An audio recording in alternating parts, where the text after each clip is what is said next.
안녕하세요. 힐링토크 회복을 사랑해주시는 시청자 여러분, 정선입니다.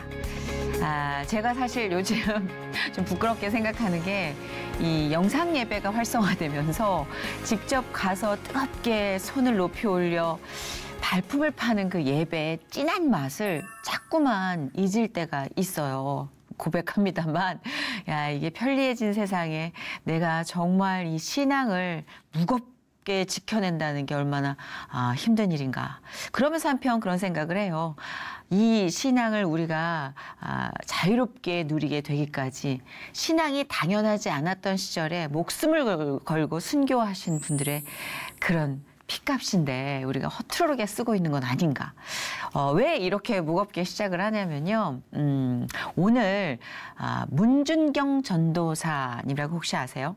저희가 이분 얘기를 오늘 많이 나눌 텐데 일제강점기 때 일본군에 의해서 정말 모진 고문을 받아가면서도 신앙을 지키다가 결국은 공산당의 손에 의해 순교를 하게 되는 한 여인의 삶을 재조명하는 뮤지컬이 있습니다. 바로 문준경 전도사의 삶을 그린 뮤지컬에 이 배우님이 출연하셔서 완전히 열연을 펼치고 계십니다.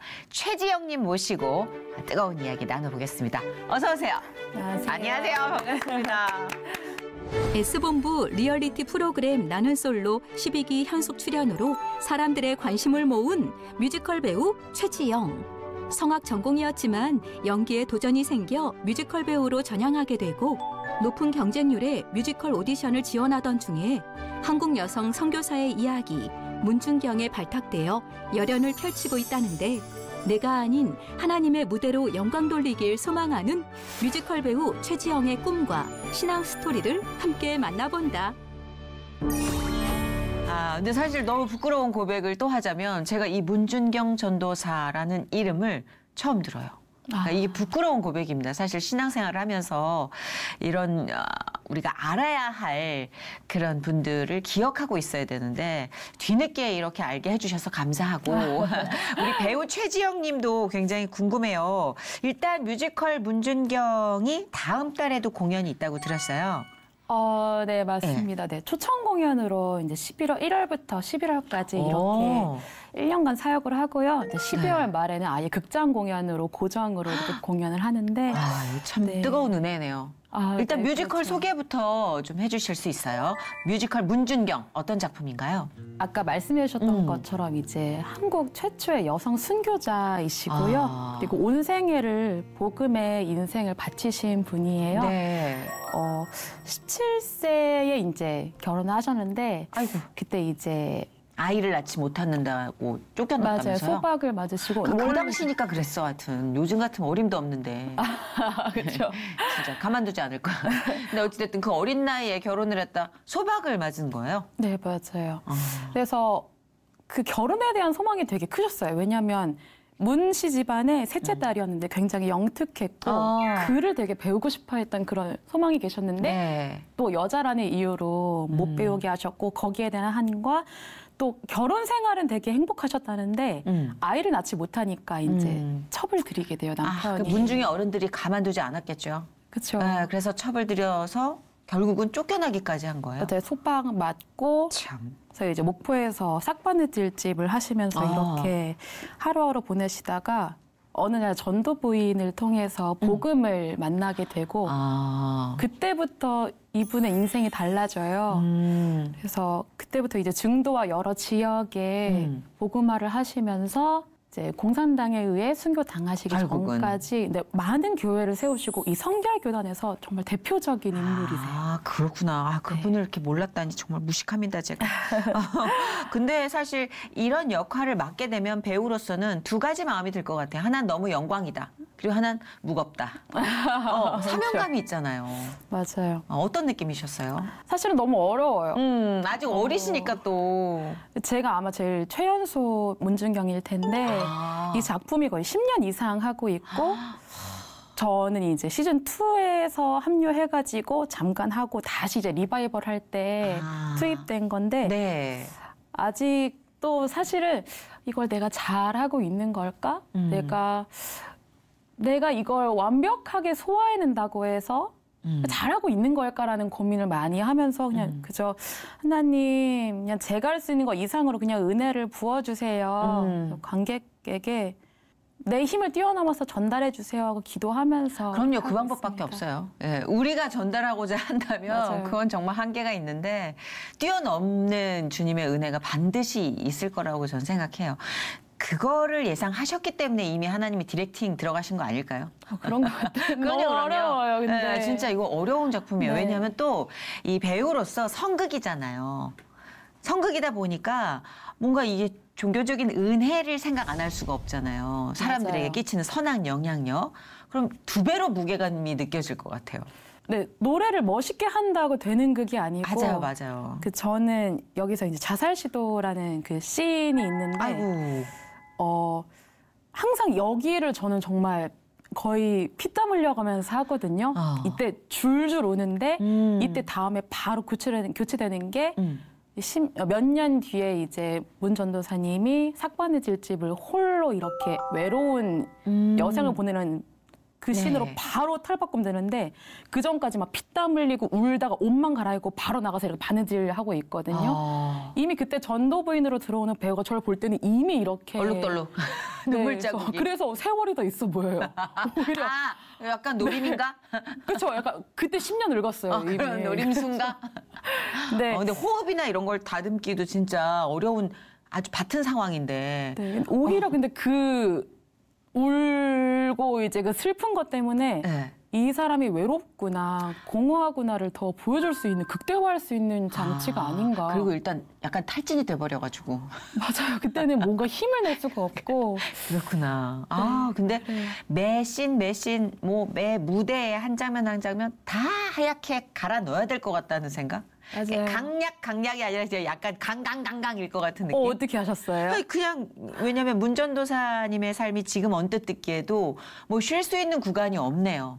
맞아요. 정말 계속 나가요. 계속 나가요. 그 시절에 사실 신앙을 지키기 위한 삶이 치열했잖아요. 거의 몸부림에 가까운 치열함이기 때문에 요즘 우리가 부끄러워하는 이유도 그거고. 그렇죠.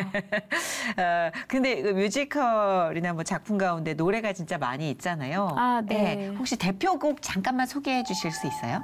아까 말씀드렸던 것 같이 문전도사님이 세상의 모든 의미를 잃어버리고 이렇게 바느질을 하면서 복음을 처음 만난 그 순간이 있어요. 그래서 제일 외로웠던 순간에 제일 밝은 빛을 만난 거죠.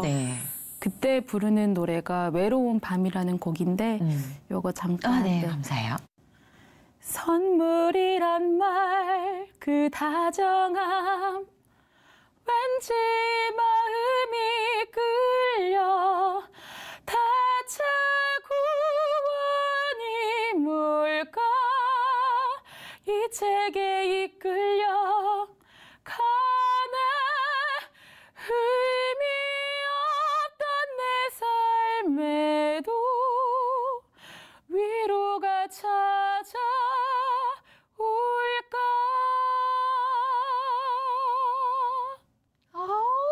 외로운 밤 쓸쓸한 나날들 사랑이란 말 잊고 살았어 이 삶 작은 선물 하나 내 마음을 움직이네 라는 곡입니다. 죄송해요. 제가 중간에 끝나는 줄 알고 막 그러실 수 있어요. 목소리가 너무 진짜 목소리가 선물이다. 감사합니다. 이 노래를 너무 잘하시는데 이게 보통 후천적으로 또 노력도 필요하지만 타고난 사람 못 이긴다라는 생각 하잖아요. 근데 너무 타고나셨다. 세상에. 사실 잘 모르겠어요. 얘기할 때는 전혀 예상을 못했어요. 약간 저음이라 얘기할 때 갑자기 이렇게 카나리아가 나타날지를 몰랐는데. 진짜. 완전 다른 세계에 잠깐 갔다 온 것 같은 느낌이었어요. 중간에 호흡을 못 차고 들어가서 제가 그냥 노래를 깨트려버렸어요. 근데 이 내공이 좀 느껴지는 게 신인이 아니시네. 이 작품이 최근작이 아니신 거죠? 네, 맞아요. 10년 전이 첫 작품 시작한 때라고 하시는데 맞아요? 거의 9년 전인데요. 9년. 2015년에 문중경으로 데뷔를 했고 그랬구나. 그 이후로 여러 작품을 어머, 이렇게 돌았어요. 그렇다면 2015년에 처음 문준경 전도사를 역할했을 때랑 연기했을 때랑 지금 좀 다를 것 같아요. 많이 다르죠. 그래서 어렵다고 말씀드렸던 것 같아요. 하면 할수록 더 어려워요? 네, 왜냐하면 데뷔 때는 너무 신났거든요. 그때는 항상 꿈을 가지고 뭔가 시작했을 때는 나 이거 할 수 있는데 이런 생각 가지고 그냥 머리부터 부딪히잖아요. 그것도 필요할 때죠. 예. 네, 그래서 너무 재밌다라는 마음으로 했었는데 그때는 지금은 이제 알게 되는 것들이 있잖아요. 맞아요. 어떻게 해야 효율적으로 내 메시지를 전달할 수 있을지 그리고 내가 어떤 배우인지 색깔을 알고 오히려 문중경을 다시 했는데 너무 어려웠어요. 그래서. 근데 그 어려워지는 게 사실 성장하고 있는 거래요. 삶도 그렇잖아요. 어릴 때 느꼈던 것보다 어른들이 훨씬 더 삶에 대해서 그냥 네. 모르겠다 나는 살면 살수록 막 맞아요. 이러잖아요. 그게 진짜 성장하고 배우는 거라고 하는데 어찌됐든 그래도 의미 있는 일인 것 같아요. 처음에 문준경 역할을 하다 10년 후에 또 문준경 지금으로부터 10년 후에 또 할 수 있잖아요. 한 30년 할 수 있잖아요. 우리가 관리만 잘한다면. 그렇죠. 뭐 50대까지 할 수 있을 것 같아요. 그럼요. 네. 관리만 잘한다면 할 수 있어요. 목 관리도 잘하고. 그렇구나. 근데 성악을 전공하셨어요? 네, 맞아요. 뭐 목소리부터 이제 조금 네. 들으시면 알더라고요. 네. 그래서 원래는 아버지가 피아노를 권유를 하셔서 전공을 하다가 네, 예고 진학을 위해서 성악으로 전공을 바꾸는 건 어떻겠니라고 하셔가지고 네. 성악을 배워서 예고 가고 자연스럽게 음악대학에 이렇게 입학하게 된 것 같아요. 그랬구나. 그럼 네. 성악을 전공할 당시만 해도 뮤지컬 배우가 된다는 생각은 안 했을 거 아니에요? 저 그냥 아빠 말 잘 듣고 그냥 그래 보인다. 아빠 말 그렇죠. 잘 듣는 사람으로 보인다. 참해요. 그 어른들이 좋아하는 참한 상 있잖아요. 너무 감사해요. 근데 되게 고집이 세요. 이렇게. 고마워요. 뭐 그렇게라도 네. 하나 있어야지. 참하기만 하면 우리랑 너무 다른 세상이잖아요. 네, 고집도 맞아요. 세야 또 배우로서 강단 있게 밀어붙이죠. 근데 그 뮤지컬 배우로 선택을 하게 된 어떤 특별한 계기가 있는 거예요? 그냥 성악과 3학년 재학 때 네. 그냥 내가 그냥 이거 전공하면서 합창단 들어가게 될라나? 유학 가게 될라나? 이런 생각을 하면서 노래하는 건 좋았구나. 이제 성악으로 노래하는 게 좀 근데 어려웠어요. 힘들었어요? 네. 왜냐하면 성악은 보면은 공명과 호흡, 보갑 그 외에 많은 것들이 좀 같이 갖추어져야 좀 완벽하게 나온단 말이에요. 테크닉적인 게 커요. 좀 엄격한 뭔가 훈련들이 또 수반이 되더라고요, 보면. 맞아요. 네. 그래서 근데 항상 저는 불완전하다고 생각을 했고 너무 사랑하지 못했어요, 이 악기를. 그래서 발표 수업 때도 조금 이게 괜찮나? 내가 잘하고 있는 건가? 이런 생각하면서 매번 하니까 부담이 컸었는데 그 3학년 때 이제 유튜브 장면을 봤거든요. 시험 공부하면서 좀 귀찮아가지고 기분 전환으로 봤는데 거기서 이제 뮤지컬 배우 중에 홍광호 배우님이 뮤지컬 어워즈에서 지금 이 순간을 불러요. 네. 근데 거기서 그냥 지금 이 순간 하면서 내뱉는데 사람들이 그걸 다 전달받는 거예요. 지금 이 순간 지금 여기 간절히 바라고 원했던 이 순간 무슨 얘기인지 알겠다라는 거. 그 말하듯 하는 네. 자연스러움. 그리고 그게 사실 어려운 거거든요. 근데 그때는 성악보다 쉬운 것 같은데? 그리고 그게 그렇게 생각할 수 있죠. 그쵸. 힘 네. 풀고 하니까 왠지. 맞아요. 지금의 순간 이거보다 그쵸? 지금 이 순간. 이것도 근데 되게 어려운 거예요. 테크닉이 이만큼. 저 언니 웃는다 내가 노래하니까. 우리 작가 언니가 내 노래 실력 알거든요. 그래서. 네. 그랬는데 이제 성악은 이제 외국어 공부를 먼저 시작하거든요. 그래요? 네. 이태리어, 독일어, 뭐 체코어, 프랑스어까지 언어를 먼저 외국어로 시작된 악기이기 가사가. 때문에 네, 오히려 한국어가 더 어려워요. 아무튼 그렇기 때문에 일반 관객들이 음악회 와서 나의 소리를 들었을 때 이걸 파악할 수 있나? 전공자 아니면은 그냥 간단하게는 정말 1차적으로 보시는 분들은 드레스 이쁘네, 소리 좋네까지 해요. 그다음 물론 제가 그렇게 감성을 잘 표현하지도 않았지만 그때는 그래서 그렇게 바로 전달이 안 되는 게 아쉬웠어요. 왜냐하면 성악은요.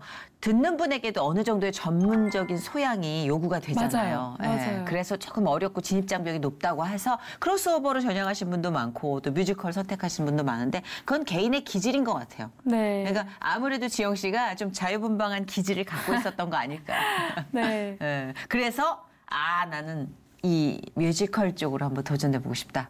네, 그래서 복수 전공을 했는데 이제 제가 중앙대학교 나왔는데 거기 연영과가 되게 더 세죠. 네. 유명하고. 네, 아무 생각 없이 그냥 하고 싶어서 면접 봤는데 좋게 봐주셔가지고 1년 반 동안 수업을 들었어요. 네. 했는데 굉장히 연기라는 것은 그냥 내가 있는 상태에서 시작을 해도 되는 거죠. 네, 네. 내가 그냥 가진 걸로 뭔가를 더 하지 않아도 되는 것처럼 느꼈어요.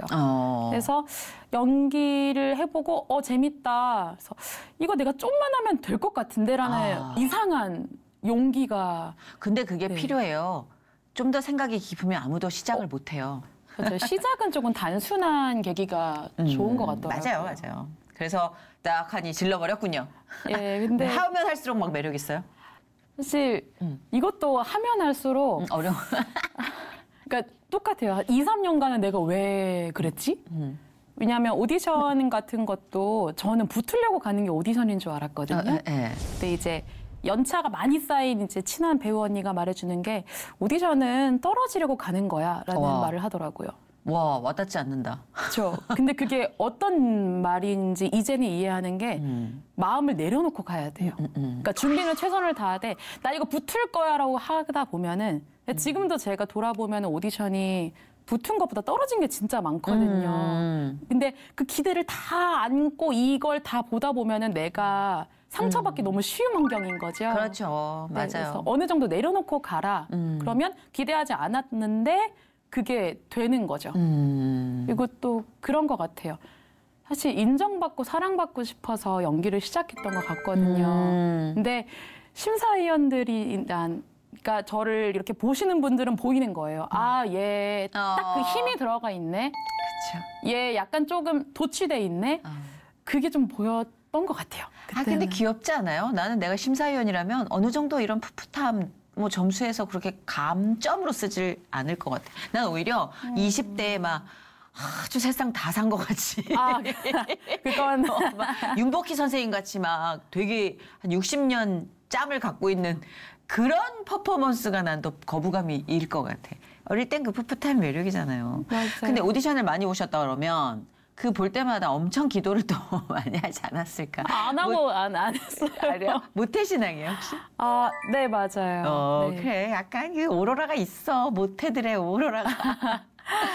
그러면 그 교회나 뭐 찬양 이런 문화가 굉장히 익숙했겠다. 지영 씨 성장 과정에. 네 맞아요. 노래를 많이 시켰겠네 교회에서.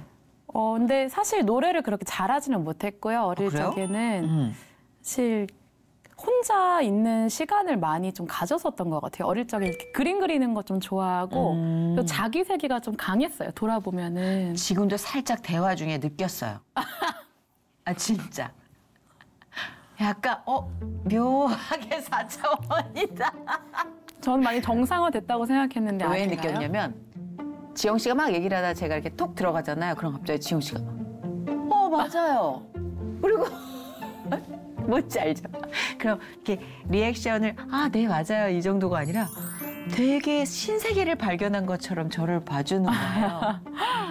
이 사람은 자기 세계가 있구나. 네. 그지? 그래서 그게 어떻게 보면 지금 연기색이랑 노래에 굉장히 또 색깔을 강하게 해줬던 것 같은데 저는 근데 되게 제가 많이 평균화됐다고 생각했거든요. 일반적이어졌다고. 너무 그렇게 깎으려고 하지 마세요. 그래요? 여배우인데 그리고 요즘은 뭐 그런 거 개성을 다 중시하는 세상인데 너무 맞추려고 하다 보면 눈치 보게 되잖아요. 그렇죠. 그죠? 매력 있어요, 되게. 감사합니다. 아니 처음에 정말 예상하지 못했던 컬러가 조금씩 나와요. 하다 보면 매력 있어요. 감사합니다. 뭐 일단 뮤지컬로 전향을 하고 여러 우여곡절 끝에 여러 역할 맡으면서 뮤지컬 배우로 활동하고 계시는데 사실 지금은 K 뮤지컬이 대세지만 그때는 조금 한 10년 전까지만 해도 글쎄, 조금은 그래도 난이도가 있지 않았어요? 주변으로부터 인정받고 이러는 게 괜찮았어요? 궁금해서 진짜로. 아니 반대하셨죠. 그냥 그죠? 10년 동안 반대하셨는데. 10년 동안 반대하셨어요? 네. 지구력 굉장하시다. 네, 근데 이제 아버지는 굉장히 현실주의자세요. 그래서 그러셨구나. 성악이나 피아노를 권유한 것도 네가 이거를 전공하면 밥 벌어먹고는 살겠지. 어른들 다 그러신 네. 게 있죠. 근데 이제 제가 배우를 할 줄은 몰랐던 거예요. 아, 그래. 그래서 집에 이제 한 번씩 본가에 갈 때마다 네 자리는 여기다. 청주가 본가예요. 그래서 집으로 와라 이러 하시는데 제가 30살까지만 할게요 하면서 근데 말은 그렇게 했는데 말 안 들었죠. 그렇죠. 네. 일단 버티는 거죠. 그런 식으로 조금씩 네. 조금씩 약을 쳐가면서. 맞아요. 그러니까 그냥 그때 네, 아유 나중에 뭐 이렇게 이러는데 지혜롭네. 네, 근데 매번 공연에는 오셔서 되게 즐겁게 보고 가셨어요. 그러니까 걱정 반, 긍지와 뭐 자부심 반, 뭐 이런 거 아닐까요? 예. 맞아요. 그렇습니다. 그 오디션 아까 많이 보셨다고 떨어진 게 반 이상이 된다고 하셨는데 좀 기억에 남는 오디션도 있어요? 사실 최근에 생각난 건데요. 그 극단 오디션이었는데 문준경이랑 공연을 하고 제가 경력 한 줄이 생겼잖아요. 네, 그렇죠. 그래서 중요하죠. 자신감이 붙었어요. 그래서 나 조금 할 수 있을 것 같아라고 생각해가지고 오히려 더 오디션을 보러 다녔는데 그때 되게 어딘가에 소속돼 있고 싶더라고요. 타지 생활하고 프리랜서로 살다 보니까 안정감 있는 곳에 들어가고 싶었어요. 네. 그래서 거기는 사실 뮤지컬보다 음악극을 하는 곳이었지만 극단도 괜찮겠다 싶어서 오디션을 봤는데 오디션을 딱 들어갔는데 원래는 심사위원분만 계세요. 네. 근데 극단 사람들이 좀 몇 명이 여기 구석에 있더라고요. 오, 그래서 긴장된다. 네, 그래서 왜 이렇게 사람이 많지? 해서 그때 한번 굳었는데 이제 제가 준비한 노래를 들려드리니까 웅성웅성 피드백이 바로 들려오는 거예요. 저거 영상 보고 딴 것 같은데? 저거 누가 배우 따라한 것 같아? 그러니까 들렸어요. 어머머머. 그때 한번 멘탈 깨졌고 어머머머. 그런 말을 노골적으로 해? 약간 그런 분위기인 걸 보여주고 그러려고 싶었거든요. 왔었나? 다들 야 밥그릇 싸움이야. 막 이런. 약간 조금 그런 분위기를 알려줬던 것 같아요. 텃세가 있죠. 예, 네. 있어요. 없을 수가 없지. 근데 근데 심사위원분도 이제 제 노래 듣더니 다른 노래 조금 더 고음 보여줄 수 있는 거 있냐 이래서 제가 좀 잘하는 걸 다시 보여드렸어요. 근데 옆에 있는 심사위원분한테 들리게 그렇게 노래를 잘하지는 않네요 이러는데 들리는 거예요. 어떡해. 이런 건 처음이었어요. 오디션 진짜 네. 가혹하다. 그래서요. 그래서 그래도 버텼는데 잘했어요. 멘탈 싸움이 반이니까. 네. 그래서 특기 보여줄 수 있냐 그래서 피아노를 쳤는데 그냥 심드렁한 느낌인 거예요. 네. 그래서 마지막 질답에서 우리 극단은 돈 못 준다. 괜찮냐. 네. 이래서 저는 사실 돈 보고 생각한 건 아니니까. 아 진짜? 그렇죠. 극단은 사실 배우려고 들어가는 느낌이 강하니까요. 자세가 됐네. 그래서요. 그래서 네 괜찮아요. 저는 저가 혼자 벌어서 먹고 살 수 있어요. 배우고 싶어요라고 했는데 알겠어요. 들어가세요. 이러는 거예요. 네.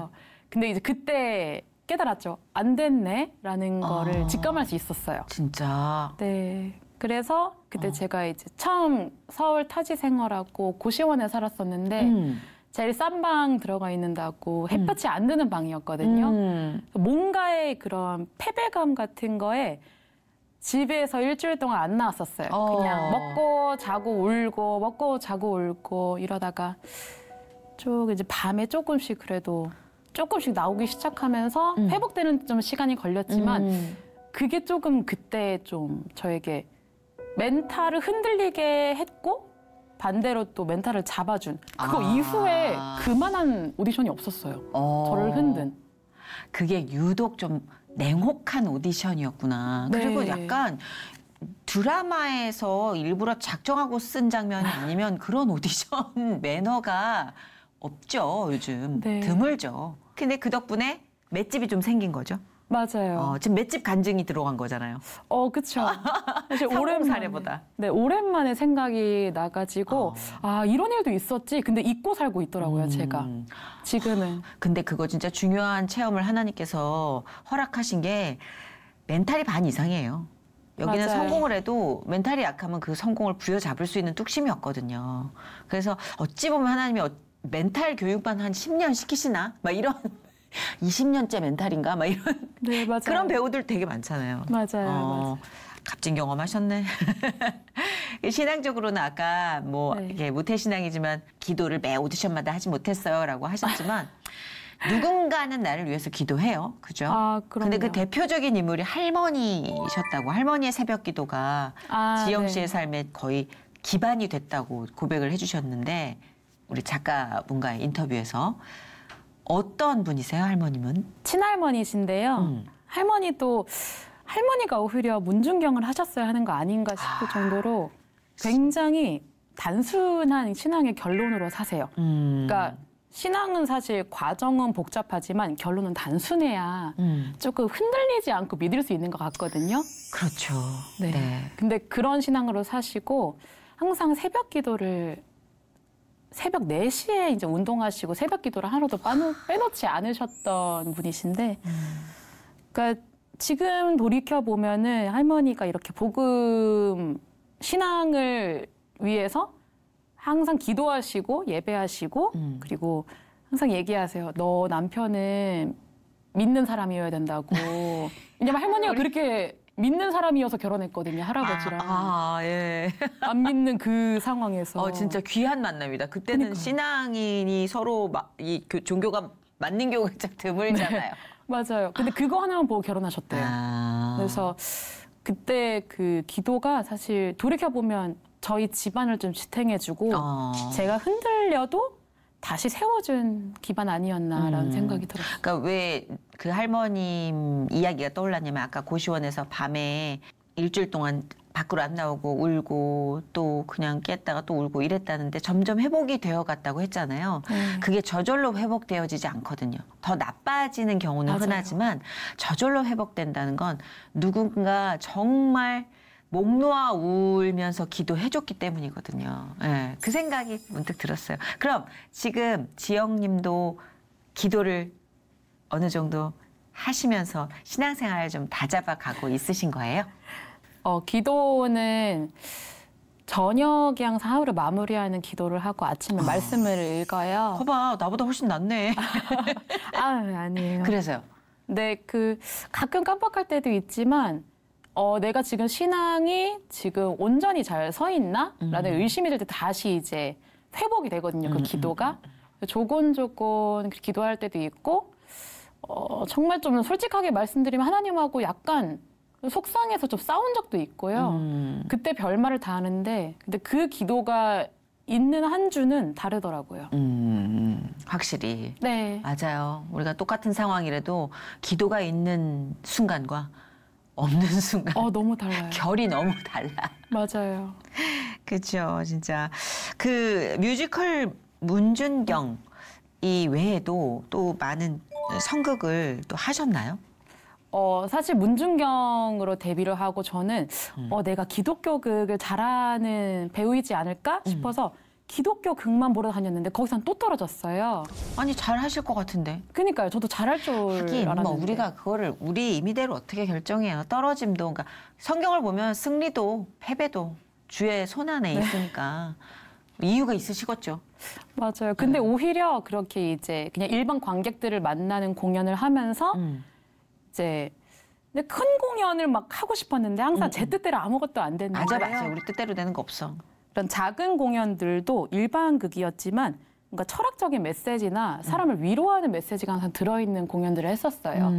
그러다가 이제 22년도에 용욱이의 편지라는 성극을 만나서 근데 요거는 이제 마리아를 만드셨던 최무열 PD님 작품인데 가상의 섬 화명도를 바탕으로 여러 인물들의 사연을 주안에서 이제 회복되는 요런 이야기인데 거기서 간호사 역할을 했거든요. 약간 어울리는? 네, 맞아요. 어울려요. 근데 그거를 하면서 제가 많이 좀 깨졌죠. 그래요? 네. 어떤 의미로? 그때 사실 공연 자체라기보다는 사람에 대한 약간 기대라는 게 제가 그때까지만 해도 있었어요. 왜냐하면 나도 진심으로 누구를 믿고 기대하고 그러기에 남들도 그럴 수 있다고 생각했는데 사람은 결국 쓰러지더라고요. 흔들리고. 그래서 사람을 믿을 수 없는데 그럼 나 어떻게 살지? 너무 허무했어요. 그랬는데 그때 이제 하나님의 열심이라는 책을 읽었는데 박영선 목사님의 책이에요. 그때 너까짓게 아무리 노력해봤자 하나님의 높음과 사랑에 닿을 수 없는데 하나님이 결국 알아서 하실 거니까 너는 그냥 광야에서 울부짖기만 하면 된다. 이게 너무 충격이었거든요. 그러니까 하나님은 너를 사랑하셔. 포기하지 않으셔. 이런 메시지보다 너까짓 게 뭔데 그냥 너는 광야에서 울부짖으면서 그냥 하나님 힘들어요. 도와주세요.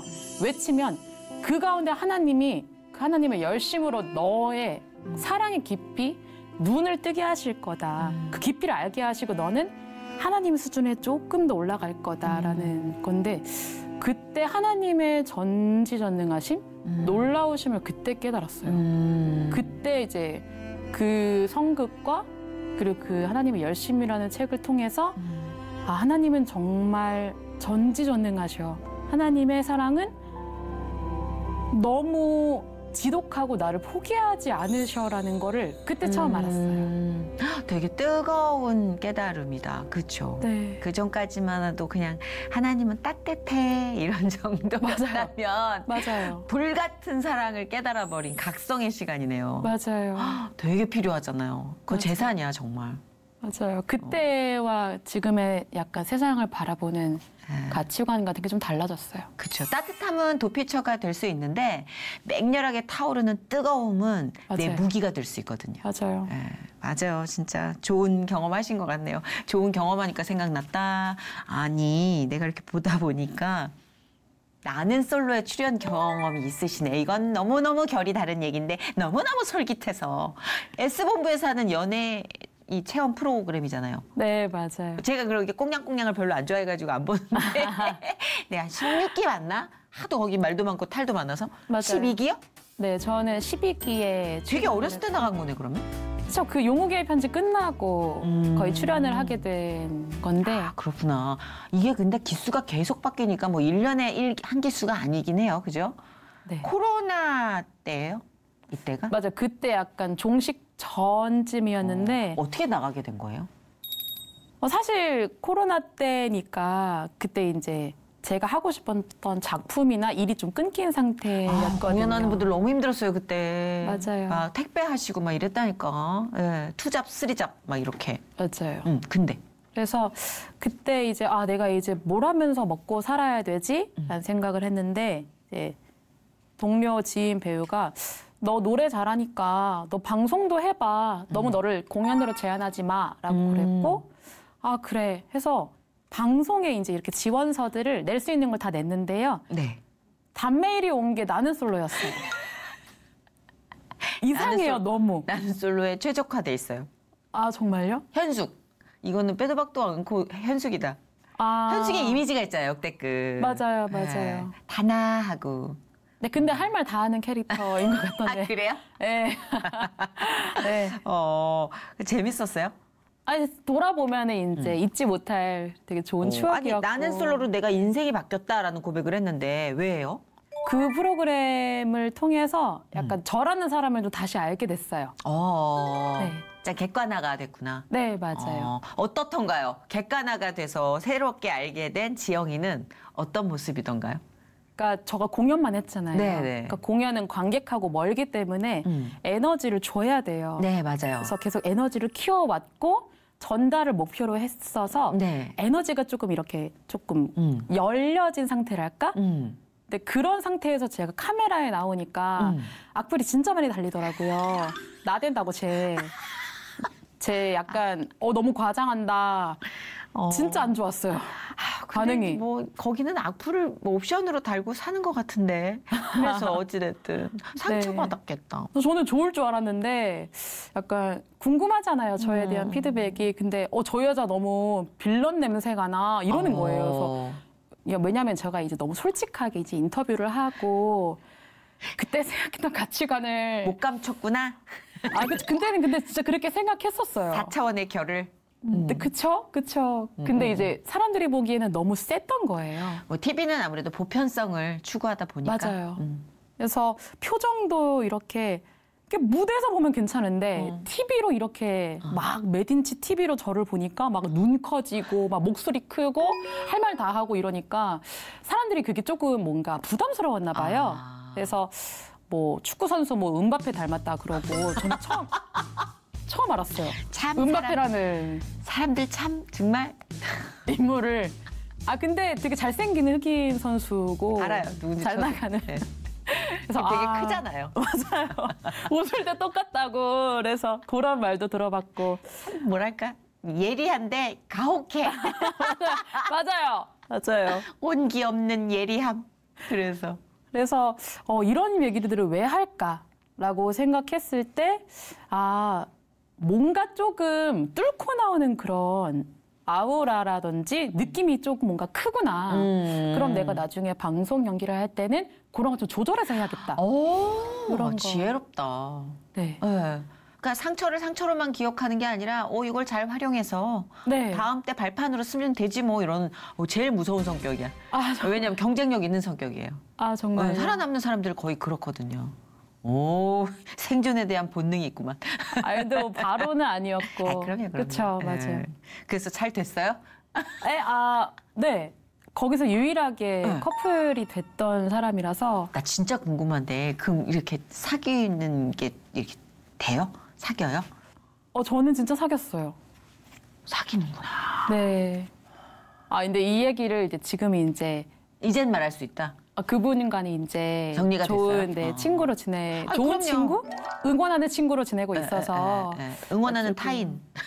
네, 화이팅 하는 이런 관계. 사이인데. 나는 너무 시니컬했나 봐. 저거 다 짜고 치는 고스톱이야. 막 이랬는데. 다들 그렇게 생각. 죄송합니다. 의심도 하시는데. 그렇습니다. 네. 제가 봤을 땐 근데 대본이 없어요. 네, 그냥 계약서만 쓰게 해요. 여기에 대해서 일어나는 모든 일에 동의한다. 촬영하는 거. 필요하죠, 그런 게. 네. 결과적으로 저는 그 프로그램을 통해서 개인적인 성찰을 하고 성장을 했다는데 높은 점수를 드리고 싶어요. 진짜 그건 멋있는 것 같아요. 그렇게 자기 객관화를 시키고 발전적인 요인으로 모두 전환한다는 게 어려워요. 좀 쪽팔리고. 그렇잖아요. 아직 생각나는 댓글이 하나 있는데. 뭐예요?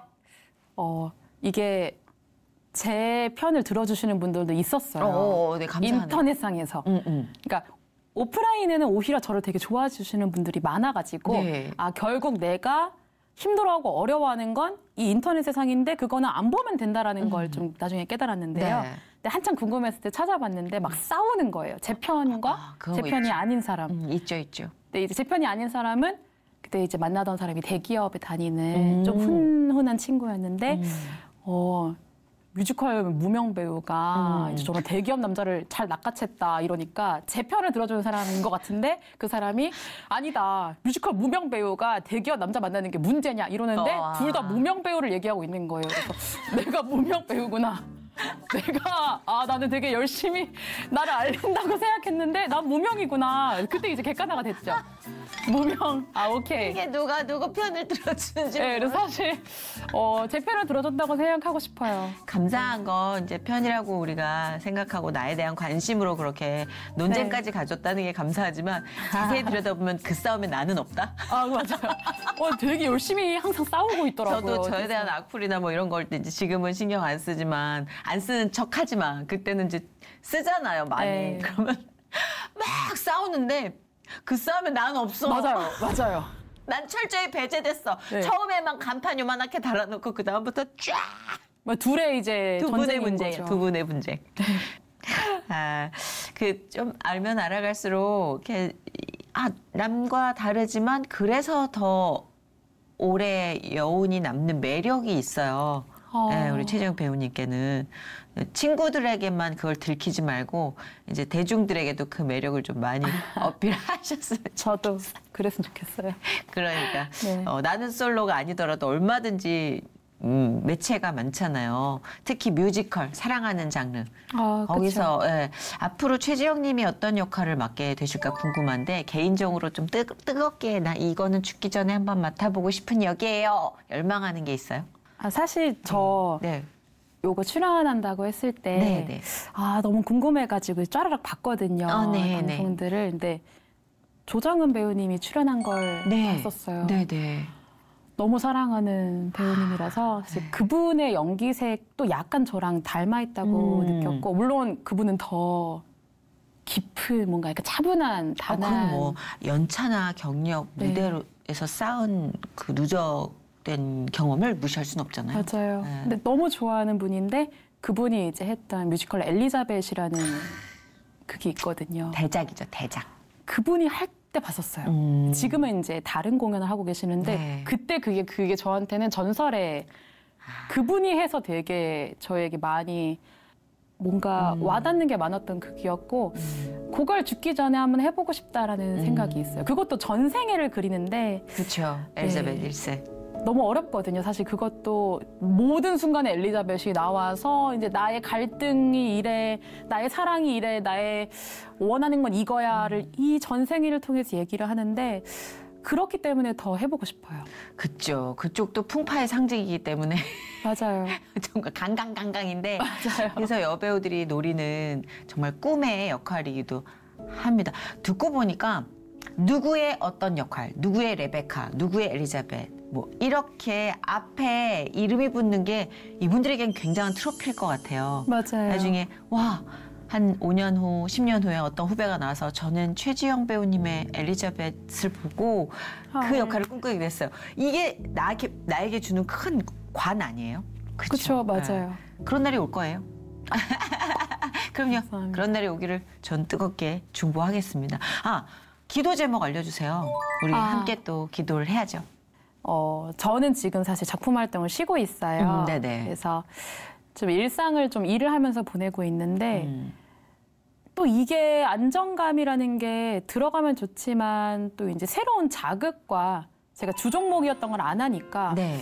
가끔은 좀 다시 또 불안함도 들고 내가 이렇게 있어요. 작품 쉬어도 되나? 맞아, 있어. 네.